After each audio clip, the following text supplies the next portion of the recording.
And welcome to The Issue Is. I'm Elex Michaelson, and this week we continue our series of conversations with the presidential candidates, and we welcome Tom Steyer.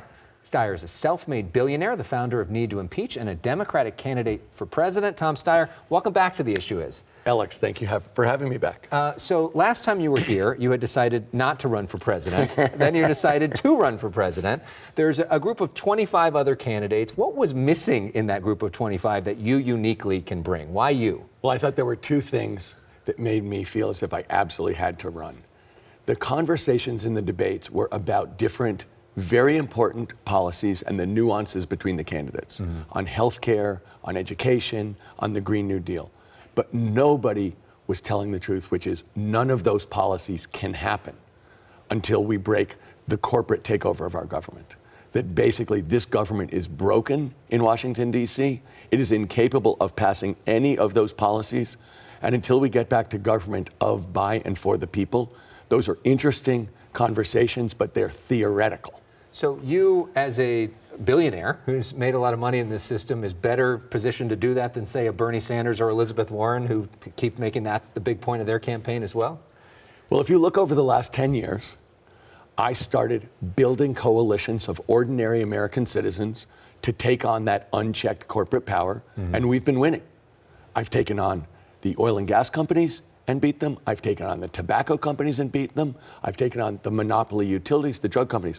My history, actually, over the last 10 years, as an outsider of the political system, is to organize people to beat the corporations. And also, I've built one of the largest grassroots organizations in the United States, Next Gen America. Right. So actually, if you look at the history and you wonder, if you think this is the problem, broken government, and I think Americans across the board know it's true, then you have to ask yourself, who is going to reform the government? Is it going to be someone from the outside who's been doing it successfully for 10 years? Or is it going to be a Washington insider who's been there for a really long time? Yeah, and you are running as an outsider. As we mentioned, you were on our show before. Last time in that appearance, I introduced you. And then I watched your introductory video to the campaign itself, and I heard a familiar voice. Let's play this. Tom Steyer, one of the most influential activists in Democratic Party politics. So thank you for that. Thank you for watching The Issue Is. Well, you're very articulate. Okay. Let's talk for a moment about the sort of big issue that people know you best for, which is impeachment. You've run this organization, Need To Impeach, given some $50 million to that. You've got 8 million people around the country to sign up who are interested in that. Is there part of you now that we have this impeachment inquiry that is sort of thinking, told you so? And is there part of you that also thinks, if you would have listened to me all those months ago, maybe we wouldn't be having all the problems that we're having now? Well, Elex, this isn't about me. You know, my goal with Need To Impeach was to organize and empower the voice of the American people.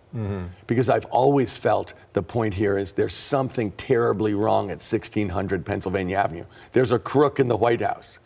And it's absolutely important for the American people to oppose that and to stand up for what's right. One of the things that you may or may not know is that my dad was in the Navy during World War II, and he ended up prosecuting the Nazis at the end of the war. And I asked him about it, and he said, look, Tom, when you see something really wrong in your society, you're supposed to fight it every day. You cannot let it get stronger. You cannot let it get, bigger and more powerful. You have to fight it every day. And that's really what Need To Impeach was about. I always said, this is right and wrong. This is evil in America. And it's absolutely important for American people to oppose it. And I think that's really what's happened. We've dragged Washington over 2 years to a place where they're now saying it's right and wrong. And this week we see for the first time a Fox News poll, 51% of the country wants to see Donald Trump not only impeached, but also removed from office. Do you think, as an investor, as somebody who's a numbers guy, that in November of next year, Donald Trump is still going to be president? No. I'm not. I think the point of this is there's a good chance he won't be on the ballot. That's what I mean. Because I think the real question here is not what do 100 senators think or not what do 435 Congress people think. The question here is what do the American people think? This is a question of, for the American people, when you learn what's happened, when you can see on TV the history of corruption of this president, what is your decision? Because that's actually the right thing to happen, and it's the thing that actually will happen. So you think 20 Republican senators are going to vote to convict and remove Donald Trump? Well, let me put it to you this way, Alex. They're not going to make that decision because they're looking at objective fact. We all know he's a crook. They know he's a crook. Everybody in the United States knows he's a crook. The question is, they're going to make a political decision for themselves. And I think if their constituents are saying to them, get rid of him or we'll get rid of you, then they're going to be very quick to get rid of Mr. Trump. Part of the substance of what the White House is saying is that the allegation is that Hunter Biden was making $50,000 a month from a Ukrainian gas company, which doesn't look great for Joe Biden. Would you allow your son to do something like that if you were president, or your vice president's son to do something like that? Well, I think that, the real question here isn't about the Bidens. I know that the Trump administration and Rudy Giuliani specifically are desperate to make it about the Bidens. But the real question here is, there's something that's a huge question here.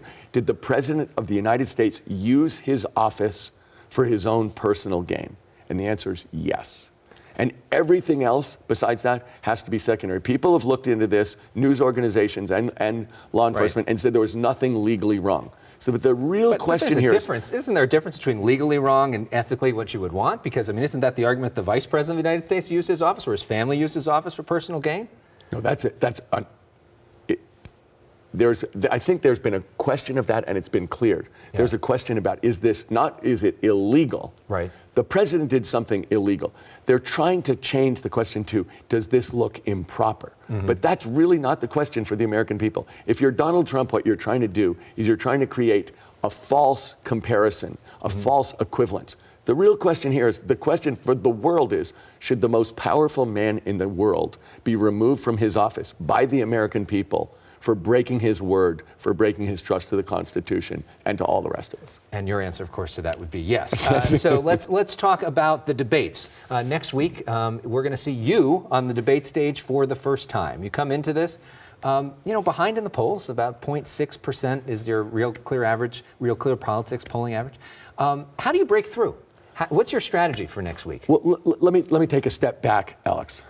I've been spending my time, I'm the last person to get into this race, I think. Right. And I've been spending my time in the early primary states. And in those, I'm actually in fourth place. I'm at 8% in fourth place in the 4 early primary states, according to a poll that came out, I think, on Tuesday. So my goal is, in this debate, is to do exactly what I've been doing in those 4 early primary states, is to basically say, here's what I believe, here's what I think is important, here's who I am. And to, really introduce myself to the people of the United States who clearly don't know me, and to give them a sense of why I think that I'm the person who can be trusted to do 2 big things: break the corporate stranglehold on our government, which I think will put us in the best position of any people in the history of the world, and stabilize the climate crisis. I'm also the person who's worked on that for 10 years really successfully. I've beaten companies. I've pushed for clean energy successfully. I have the most aggressive plan. I view it as a crisis and an emergency, and I treat it like that from day one of my presidency. And Californians who follow this stuff should know that you've been as active on that as than pretty much anybody else in this state for the last decade. Let's talk about healthcare, also a big issue. Been the biggest debate so far in the debates is this question of, should there be Medicare for all? Should we get rid of private insurance? You say we shouldn't get rid of it, at least not yet, right? Yes. Why is that? Why are Sanders and Warren wrong on that? Well, what I'm proposing is a public option, that basically you can go and get a means-tested, basically add yourself onto Medicare. And that if you do that, we can use the power of the federal government to drive down costs by negotiating and forcing those prices down across the board. We can cover everybody. Everybody will be eligible.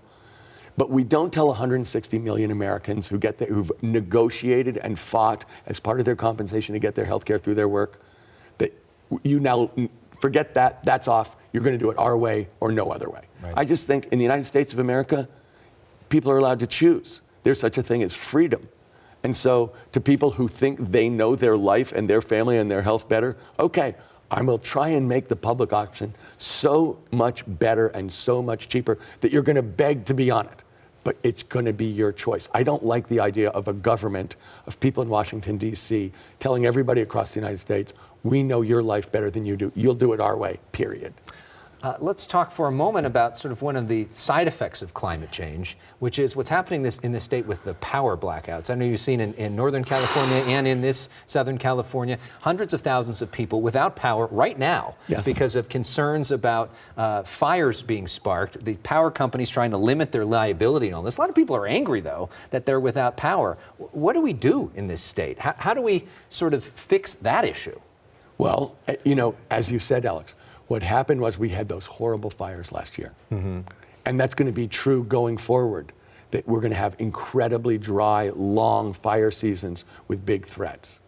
And PG&E was blamed for causing a couple of those fires and was held liable. And it cost them tens of billions of dollars. So their attitude is, okay, we're not going to take that risk anymore. We're going to actually cut people off to prevent the risk. And I think what's going to end up happening is they're going to have to upgrade their system for darn sure. It's very clear that their system has not been upgraded in the way that it should be to prevent the possibility of causing, sparks. But I think also we're going to end up with a change in the way that the liability is held. Because I think they're making a point that we're not going to take any liability whatsoever.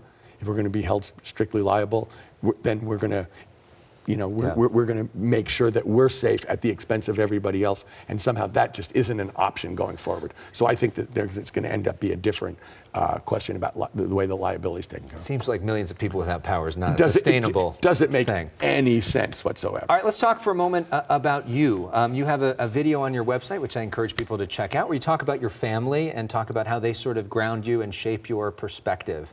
Tell us a little bit about that, about how your parents, your kids, your father of four, your wife, how they have sort of shaped your worldview. Well, I think there's a sense, if you read about me, and I always joke that you'd think my first name was Billionaire because people always describe me that way. Right. But actually, and I think it's important for people to know, my mom was a teacher in the New York public schools, and she taught at the Brooklyn House of Detention. And my dad was a first-generation college student. He and his brother and sister were the first people in their family ever to go to college. My grandfather was a plumber, and my father quit his job as a lawyer to go in the Navy in World War II, which a lot of people did, and then he prosecuted the Nazis at Nuremberg. I mean, they were from a generation of Americans, which was Depression babies and World War II babies, who thought, what you give back to America had better be at least as much as what you get from America. Greatest generation. And that was the ethos, that was the understanding that I grew up under. That's how I've tried to run my life too. That was our understanding. So it is true, I started a business by myself in one room, no employees, and I built it, from scratch into a big multi-billion-dollar international business. And I walked away from it. I took the Giving Pledge, and I started organizing coalitions of Americans to take on corporations, and really got into it fighting for climate. I mean, I left my business because I felt like there's a crisis here, we need to deal with it. And the Giving Pledge, for people that don't know, it means that you're going to give at least half of your fortune to different charitable organizations while you're alive, in your lifetime. Yes, it's because that's another important part. All right. Well, we like to have some fun on this show. You've done this before. It's called Personal Issues. This is where we ask you some quick questions to get to know you a little bit better. All right. You ready? So we put 30 seconds up on the clock, and here we go. What's your favorite way to relax? Work out. Favorite sports team? The Giants. Favorite fast food restaurant? Chipotle. Best thing about being a Californian? Everything. Everything is the best thing about being a Californian. Favorite nickname? For myself? Yeah. Tom. Favorite Republican? Oof. That's rough. We can move on. I would have said John McCain if he were still alive. Okay. Oof, that's a tough one. Favorite TV show? Last question. This one. The issue is, this is the killer show, Elex. That is how you win over the host. That is a politician, ladies and gentlemen. We're going to play some music for you. This is your walk-on song, right? Little CCR. Creedence Clearwater Revival. Why this song? I think these guys really embody that really positive California attitude about life. Yeah. Here we go. The sun's going to be shining. It's going to be a great day, and we're going to do great things. Here we go. Well, we can agree on one thing. The issue is a great show. Tom Steyer, thank you so much. We appreciate it. Lots to unpack in that conversation. Our panel joins us next. More of The Issue Is right after this. In the meantime, you can rock out, Mr. Steyer. Thank you very much. Yeah.